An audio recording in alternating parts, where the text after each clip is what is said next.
ડીસાના કણઝરા સરપંચે loan કરવાના બહાને ખેડૂતોને લૂંટ્યા. જયંતિજી જલુજી ઠાકોરે લોન કરવાના બહાને ખેડૂતો સાથે કરી ઠગાઈ.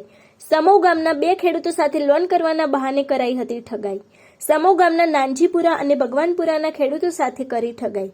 65,000 રૂપિયા લોન કરવાના બહાને ધરતીના પુત્ર જગતના તાતને લૂંટ્યા. પોલીસ દ્વારા વધુ તપાસ કરવામાં આવે તો કેટલાય ખેડૂતોને લૂંટ્યા હોવાની લોકમુખે ચર્ચા. પ્રાપ્ત વિગત અનુસાર વાત કરવામાં આવે તો ડીસા તાલુકાના કણઝરાના સરપંચ તરીકે ઓળખાતા જયંતિજી જલુજી ઠાકોરે સમો ગામના ગરીબ ખેડૂત નાનાજીપુરા ખાતે રહેતા રમેશભાઈ દેસાઈ તેમજ ભગવાનપુરા ખાતે રહેતા દેસાઈ ગણેશભાઈ પાસેથી લોન કરવાના બહાને 65,000 રૂપિયા લઈ રફુચક્કર થઈ ગયા હતા.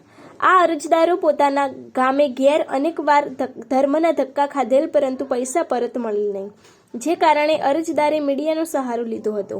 ડીસા રૂરલ પોલીસ મથક ખાતે લેખિતમાં ફરિયાદ આપી વધુ તપાસ કરવામાં આવે તો કેટલાય ખેડૂતો સાથે કરેલ કૌભાંડ બહાર આવી શકે. શું આ મીડિયાના અહેવાલથી ખેડૂત મિત્રોને ન્યાય મળશે ખરા? તે આવનાર સમય જ બતાવશે. આ અંગેની વધુ વિગતો માટે જોતા રહો ભારત ટાઈમ્સ ન્યૂઝ. મેં જયંતિભાઈને લોન કરવા 32,500 આપ્યા હતા. એને કીધું કે 25 લાખ લોન કરી આપી હતી. એને 4 વર્ષ થઈ ગયા, તે કોઈ જવાબ આપતા નથી. ત્યાં જતો કે આજ આલુ કાલ આલુ તેમ કરે જાય છે અને હવે તે નાગું બોલે છે કે હવે તે આપવા જ નહીં પૈસા, એવું બોલે. ભાઈ કણઝરાના છે, તાલુકો ડીસા હાલ ચાલુ સરપંચમાં છે. અમે પોલીસમાં કોઈ જાણ કરી નહીં, સંબંધ હતો કે એ માટે લોન કરવા આપ્યા હતા પૈસા. મેં વ્યાજે લાવ્યા હતા, હજી સુધી વ્યાજ ભરું છું સાહેબ.